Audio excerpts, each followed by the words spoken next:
Columbus GalaxyCon 2024. Please welcome Gina Carano.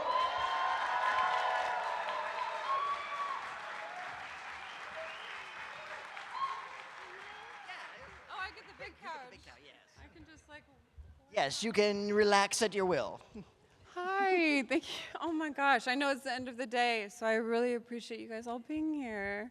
Oh, well, we appreciate you joining us this weekend. So welcome to Columbus. Thank you. So glad to have you here.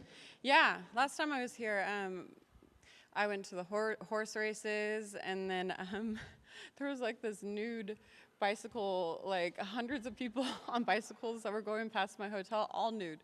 And I was like, this is what I remember from Columbus, but now I'm remembering all of you. So okay. You're erasing those images. Do you guys know what I'm talking about? I don't. Is that a local the nude bicycle thing? Races that are here? Okay, well. Is that a thing? That was a couple years ago. Or Anyways. maybe it was a thing? Okay, fair enough. All right. Well, nobody's about to say that was me. All right, moving on. What a way to start. I love you, Columbus. Everybody who has come to my line and taken pictures with me, thank you so very much. You guys are the reason I'm still going. This has been like a grassroots movement after being canceled, but now I feel so refreshed, and I feel so excited moving into 2025 with a fresh new energy and hope. So you guys have gotten me through. Thank you.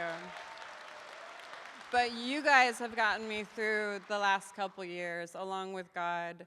You guys have gotten me through, and your support has meant everything and changed my life. So thank you so much.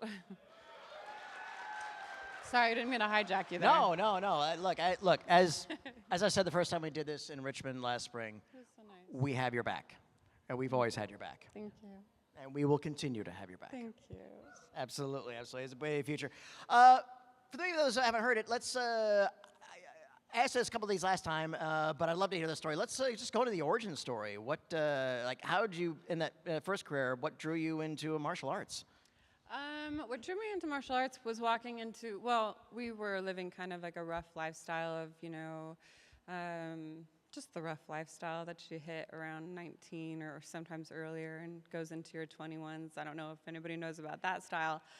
But started losing friends to that lifestyle. And then Kevin Ross, he walked into, he lost his best friend to a heart condition early. And before he lost his best friend said, don't waste your life because I don't get to live mine. So what do you want to do with your life, Kevin? And Kevin said, I want to fight. I want to do Muay Thai. So Kevin walked in, and it was the first love of my life and the last love of my life. So we're together now. We took a decade off, and that was, but we came back around. And so he went in to live his dream. And then I went in. It took me months later, but I followed him in, and I started doing Muay Thai. And the first thing that Master Chan said to me is like, oh, baby, you're fat. You need to lose weight.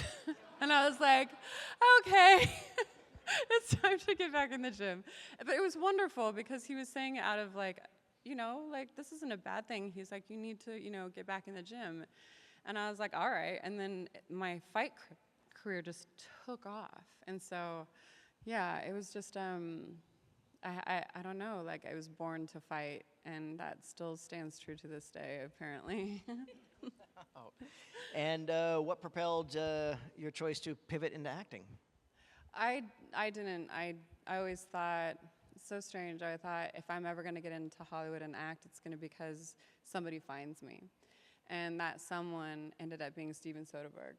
And he did one movie that I really remember appreciating was Traffic. And that movie struck a chord because I'd seen some things like that in my life. And so I was like, oh my gosh, the director of Traffic wants to meet with me, and he's just I don't know if you know him, but he's just one of the best directors out there. And that was my first movie into Hollywood, and it was so challenging for me that it just took all of my attention, and I wanted to be good at it. And I feel like I finally started getting much better at it around Mandalorian season 2, I remember Jon Favreau looked at me and he said, "You've got it now." And I said, "Yeah, it finally clicked." And then it unclicked. But it's in there now. I feel really good about it. I don't know if it's just getting older and like learning hard lessons and learning, but I'm relaxing a lot more into myself and allowing myself to play. And that's very important with acting. And of course, again, Mandalorian and your character, and not to harp on what was hoped for and the plans for that character, which I still hope may someday be realized. Oh. And I don't think it's impossible. I don't think it's impossible. It may have to wait a little while longer, but I think all things are possible, especially in the entertainment business. Both things are flipping, things are going around, and I'm not making a statement that things are getting back to normal, but things are always changing, and never say never in this business. Yeah, and I've got an open heart to everything, but we'll see. I have, like, somebody that was at my booth, I get told this a lot, and I tell this people a lot, never give up, like you're gonna get knocked down so many times, and it's just a matter of knowing that's a part of life and getting it back up, and if you truly love something, then you just keep going. And I will add the caveat, though, that as much as I would love to see you return to that, only under the conditions you find favorable and acceptable. Thank you. Oh, thank you. Thank you. This guy, I really appreciate that. And you have good memories from The Mandalorian. Oh, the people I worked with on The Mandalorian, anybody I physically came into contact were just the best. And we had the best time. I have the best memories from that, and that is what I hold on to.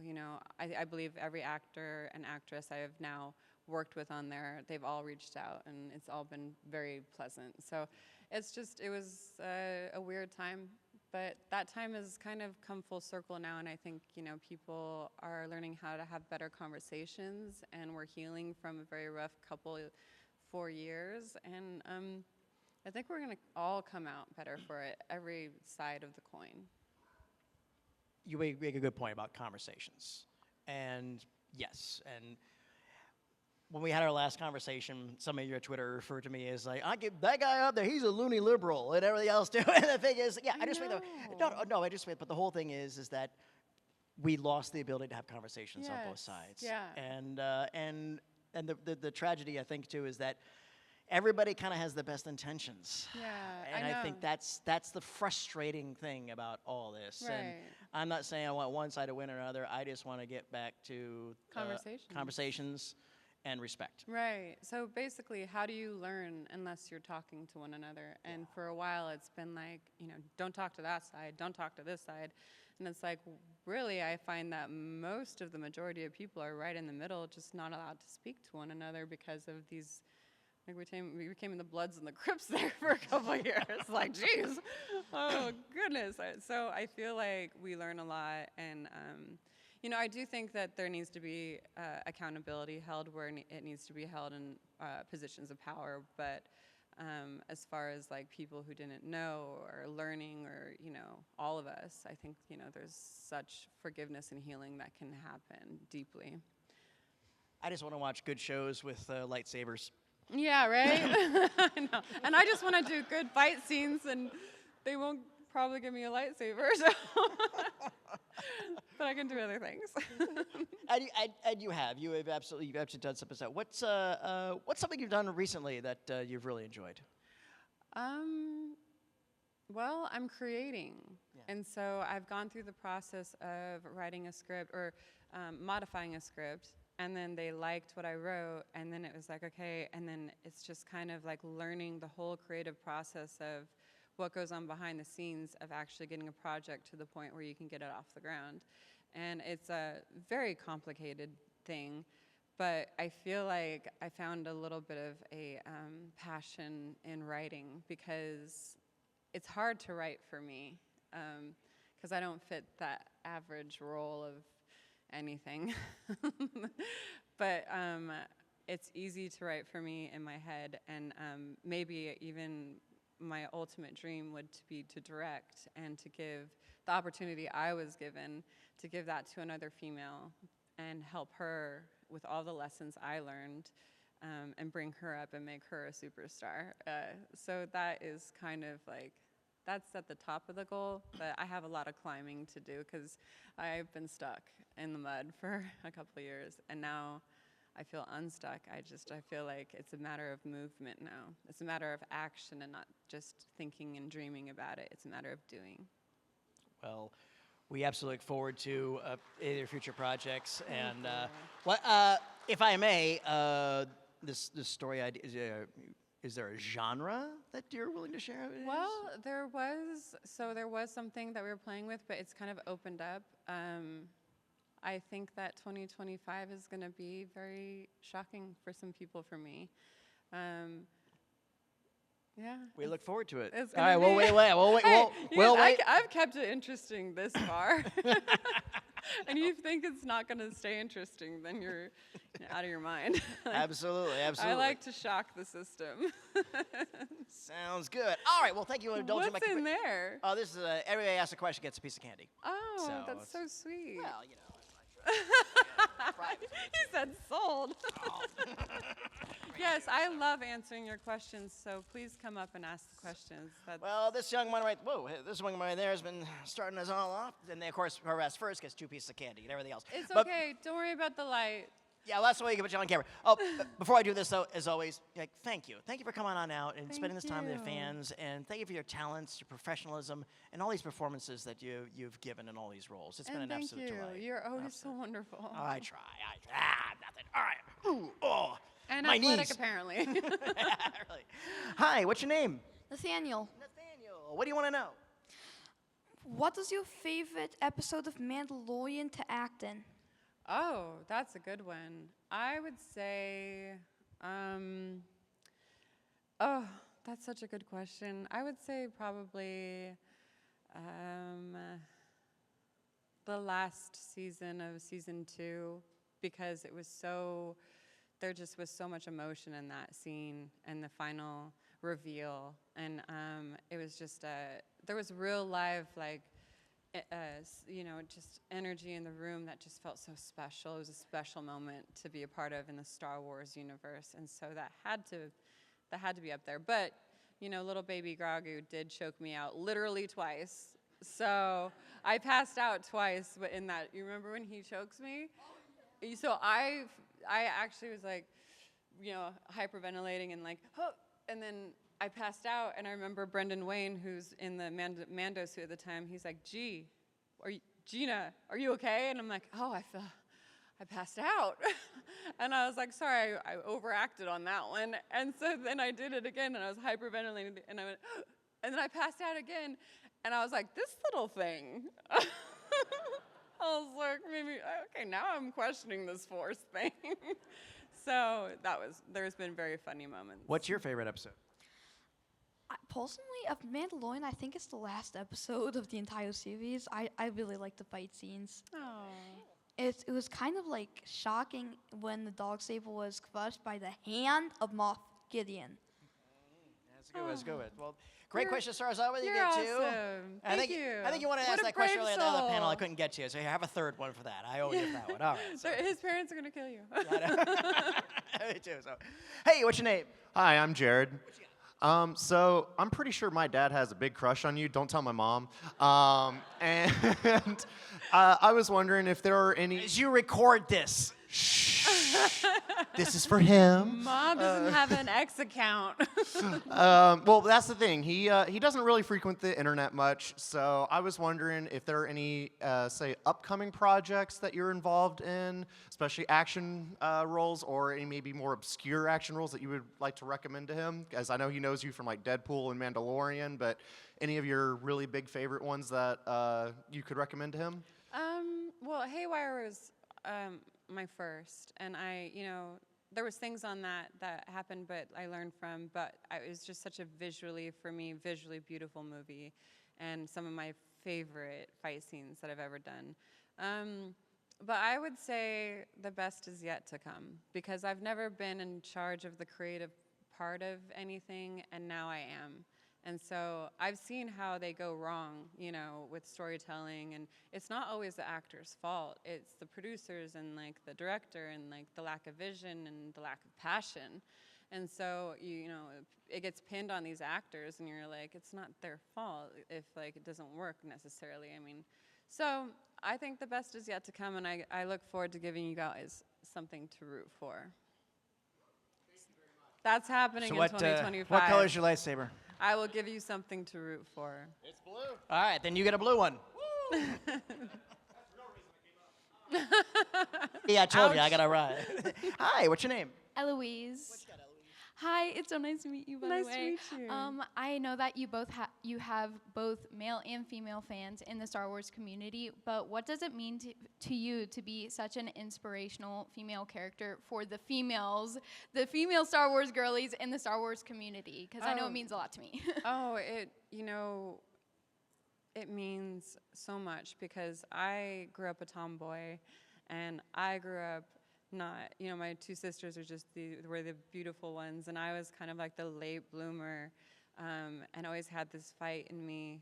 But it just means so much to be a realistic action person, a woman in this, you know, universe, and have people really kind of, you know, question, oh, could she do this, you know? And I love that because, you know, I might be able to.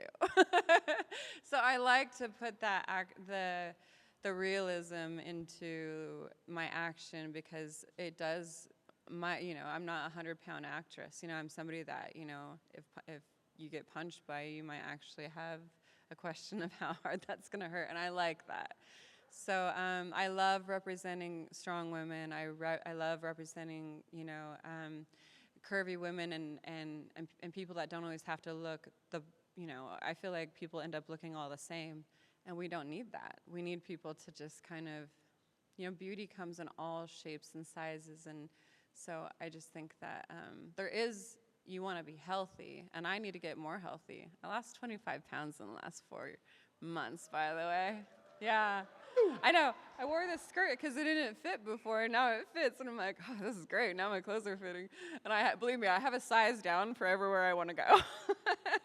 But being healthy, but also the first thing to being healthy and like living a healthy life is to learn how to love where you're at and accept where you're at. So I'm excited to be an inspirational, strong woman. That's who my mom is. If I'm representing my mom. Great question. Great question. Thank you. Mm-hmm. Hey, what's your name? AJ. Have you considered pursuing, I guess, movie or TV shows with We the Studios down in Florida, an anti-woke, anti-cancel culture company? Who is it? We the Studios. Oh no, I haven't heard of him. Sorry, I haven't heard of him. But I'm open to work with anybody. You know, like I think in art is very free, and I feel like, you know, you don't want to turn into what, you know, the monsters that people became. You don't want to like demonize people like you've been demonized. And so my heart is open to working with anybody. It's just got to be a good heart, and it's got to be a clean slate, and it's got to be people that are passionate about storytelling. And if those align with like the story you want to tell, then you work with those people. So I'm just open.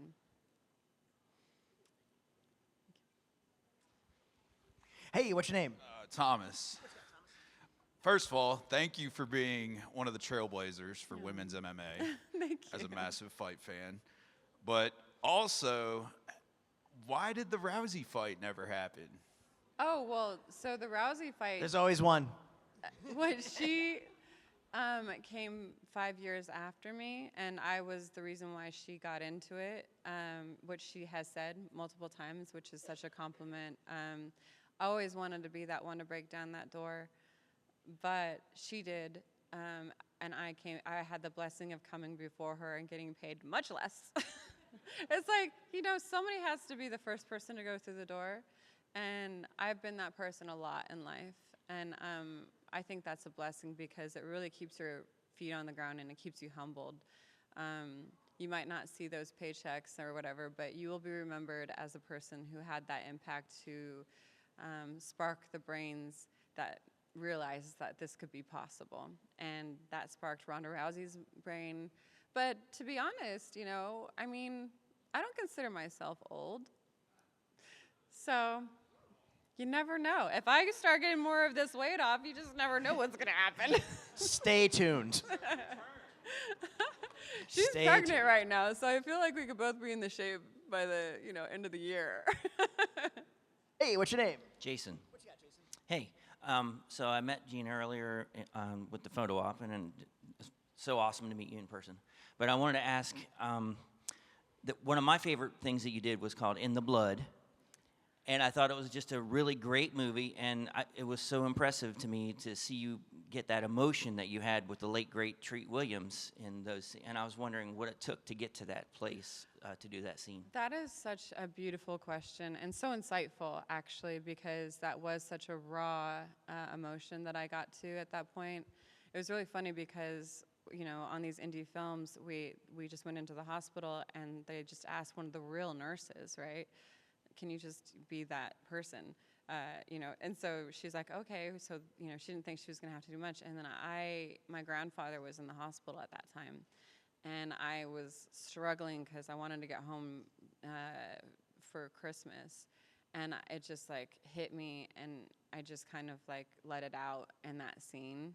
And I just remember looking at this poor real nurse. She's not an actress, and she's like, this is really real. And I was like, well, it kind of is, So for that specific scene that you're talking about, and I had a lot of emotions going in my emotional state, and I used that to let it out, and it helped. And so that's what I really do look like when I cry. I am not a pretty crier. Great question. Thank you. Thank you. Hey, what's your name? I'm Josh. What you got, Josh? So you talked about some of the fun times that you had on The Mandalorian. Is there a specific time that you can tell us and maybe share a story with us about an awesome time that you had, and could share that with us? That'd be great. Yeah. Well, I think one of the funniest things, and I'm just going to tell you guys a story because it's hilarious. So I don't know how many people know this story. Pedro showed up for the first time on set, and I love Pedro so much. He's such a talent, and it's so great to see all of his success. And so he shows up, and it's always nerve-wracking for any actor, even the best actors. And so he shows up, and he's reading his sides, and me and him just kicked it off right away. And so apparently, and it's our first scene together, when his helmet comes off in the first season, and he's looking down, and he walks straight into a beam, okay? Straight into a beam, hit, busts his nose, blood everywhere. And they have to, Jon Favreau's wife is a doctor. They rushed him to see and stitched it up. He came back to set, and it was just the funniest / not funny / are you okay? And it's his helmet comes off, and a couple times I just laughed because I'm like, this is actually real. They did, just keep all the real blood. And he was a good sport about it. And so I feel like that's such a funny scene. And I was like, Pedro, you got to tell people about this. So the cat's out of the bag. That was really funny. I feel like little moments like that are just special little winks. I'm so starstruck. Thank you so much. Oh, thank you. Great Well, question. I gave you a secret. That was a secret story. Hey, what's your name? Scott. So I was wondering, so my mom and I have recently watched the Deadpool movies, and going back to the first one. That must be an interesting movie to watch with your mom. Oh, yeah. She appreciates it. Oh, she's got a good art. person. She sounds like a good sense of humor. Yes. I was wondering if you were, by any chance, asked to or wanted to come back for the other Deadpool movies? So I heard the last one was fantastic, by the way. A lot of people liked that, and I'm currently in a lawsuit with Disney, and so that Elon Musk has backed my lawsuit against Disney to make things right, basically. And I think we're doing, hopefully, pretty good in this lawsuit. And I pray for the guidance of whenever that moment is to do the right thing. And I'm not sure what that is yet. So we're just, it's my first lawsuit, and it happens to be against the biggest entertainment company in the world, and it's backed by the wealthiest man in the world, and it's just a very interesting time. But I don't know, I am a peacemaker. I want peace. I want people to feel healed, and so we'll see how that goes. And of course, I loved playing Angel Dust. And you wanna know why? Because she was just so bad. And she could be just so bad, and it felt good to be bad. So, because like, I was just like, I love her mentality. Like, and I got to express that in Angel Dust. And I know she didn't say a lot, but she's got like such a presence, and so I loved playing her. So I'll tell you, I loved playing Angel Dust. Okay, one for you and one for your mom. Felt good to be bad. You're welcome. Hey, what's your name? James. What you got, James? Well, first off, I just want to say it was a pleasure meeting you along with Jay earlier. My wife, the white Wookiee over here, definitely was the highlight of her day. Okay, so look over here. There's a story behind this. When I first got the call come for forward the to our searchlight? Mandalorian, this is who I thought I was gonna be. They asked me an amazing question, and so they like, who do you think you're gonna be? And I was like, I don't know. I think I'm gonna be a female Wookiee. And she knows this story, and she showed up as the female Wookiee. And I love it. Like the braids and everything. So, this little rock star over here, I love you.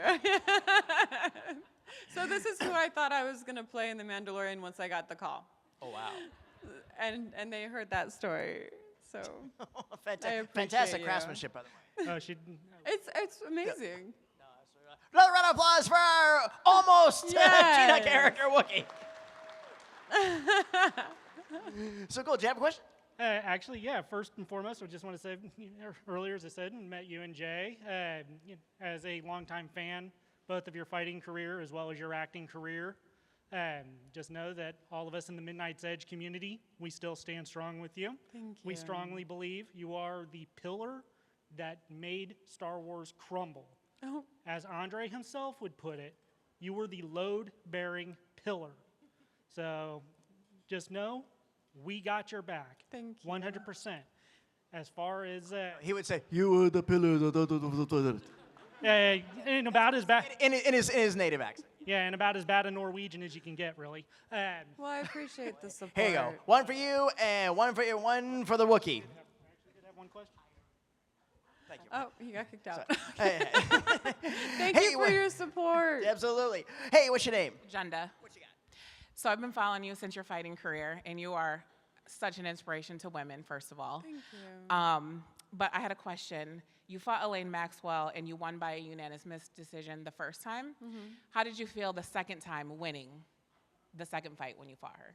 Yeah, that was, so Alina Maxwell, I mean, she's my size, and she's very strong, and she comes from a Taekwondo background. And, you know, it's really hard to fight someone a second time, or I fought another person a third time, because you guys have your number then, and you know what hurts.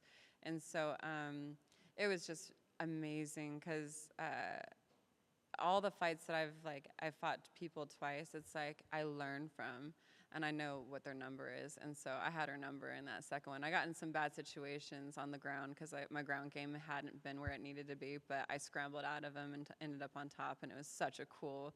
But then, it was really cool because she came out and trained with me and Randy Couture's and was a female training partner with me to move on with both of our careers. So it's kind of cool. You fight someone, and then you can train with them now that you got that out of the way, you know. So she was great. It was really cool. And it was really groundbreaking, I feel like, that fight with her. It was on Strike Force, I believe, that we got to, but they did a whole documentary on it, and I've been very fortunate to be on the groundbreaking edge of female mixed martial arts, that someday I'll let people know more about that side. But I appreciate Great that. question. Thank you very much. Hey, what's your name? John. What you got, John? Who has been your favorite co-star to act in? Oh. That's really hard. That is a tough one. Oh, man, that's really hard. I don't know if I can answer that. Okay, can I modify it? Of course. Who will I miss the most? Carl Weathers.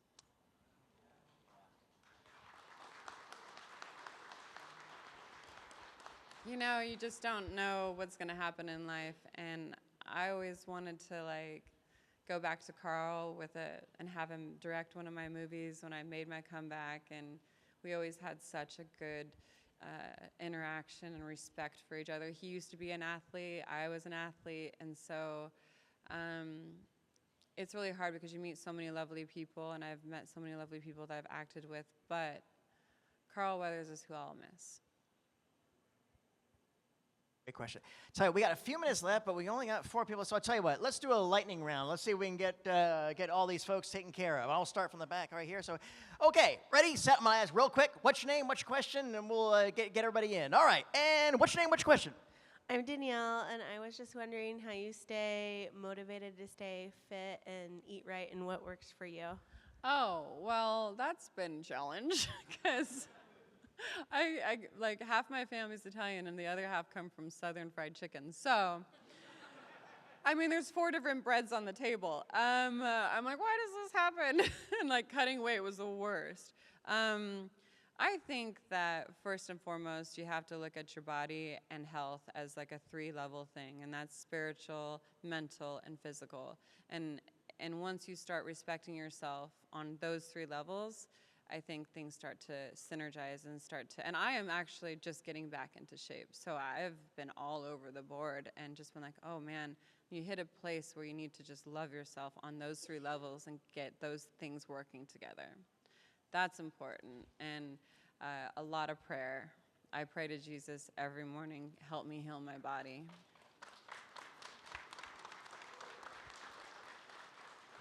And he makes you work for it. Great advice about fitness. Enjoy the candy I just gave you. Thank you. I know, he's passing out all sugar. I'm like, hey, what's your name? Skylar. Skylar. I was wondering what was I met her in line. She's such a beautiful girl. what was your favorite act to make in Fast and Furious? My favorite what? Scene. Oh, definitely the fight scene. That was so fun. I mean, the only part we didn't do, well, I didn't do, so I worked with Michelle a little bit, but I worked with her acting double the most of the time.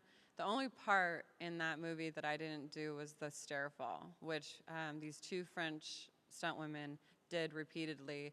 And I kept on saying to Justin Lin, the director, I was like, we have to just like limit this because that stair falls are one of the scariest stunts that you can do. Like you can snap a neck. So I'd say that part. Because it was just a really cool fight scene between 2 women, and it was fun. And Michelle was a blast. Right on. Got one? Yeah. Oh, what's your name? Colleen. What you got? Hopefully it's super easy, and maybe your answer minute will help. Where do I find an authentic Cara Dune costume? Oh, well, I find that there's like Cara Dune Facebooks or like online communities, and they will guide you either to how to make one. I'm a Halloween person that makes my costume so that nobody else has the same costume. But there is such like an art to it that there's some Cara Dune cosplay. So Maria, the lady that did my hair for Mandalorian, she's a part of all of it, and she will direct you in the right direction. She's on those little Facebook groups. So, and I would love to be cosplayed by either one of you. It makes my day when the cosplayers show up, and it just like lights my heart up. Forward to it. Thank you. The information's out there. You got to root down for a bit. So, all right, last one. Bring us home. Hi, my name's Taylor, and I just wanted to first off say thank you for blessing all of us with your presence, especially with the whole lawsuit and all that mess going on. It's really good and encouraging to see you still standing here, smiling and everything. But switching over from Star Wars to Haywire, which is the first movie that introduced me to your prowess, how was it making that movie and fighting with like Channing Tatum, Michael Fassbender, and all those amazing actors? It was unlike, and everybody told me at the time, they're like, you'll never experience this again because you got the top line directors and you've got all the best in the world co-stars. And the thing is, what was so shocking about it is they were all so humble and easy to work with. This newbie who's never acted in her life, and they all took me underneath their wing. And I'm telling you, the top of the top, Ewan McGregor and Antonio Banderas and Michael Douglas and Michael Fassbender, and you've got the top line of actors, and they didn't have the egos. They had the knowledge of how can we help her, being new to this business, look phenomenal. And it was because of them that was such a cool movie. And it was also because we had an amazing director with an incredible vision. So that was what made that movie kind of groundbreaking, I think. So it was cool. And that's a wonderful question. Thank you. Thank you very much. Hi, Gina. I'm Patty. I want to know, would you like to take a picture with the audience with us? I would. All right, here's what we're going to do. We're going to take our GalaxyCon stage selfie. We invite everybody to come towards the stage, not on the stage, towards the stage. We're going to take a picture of our amazing guests and all of you.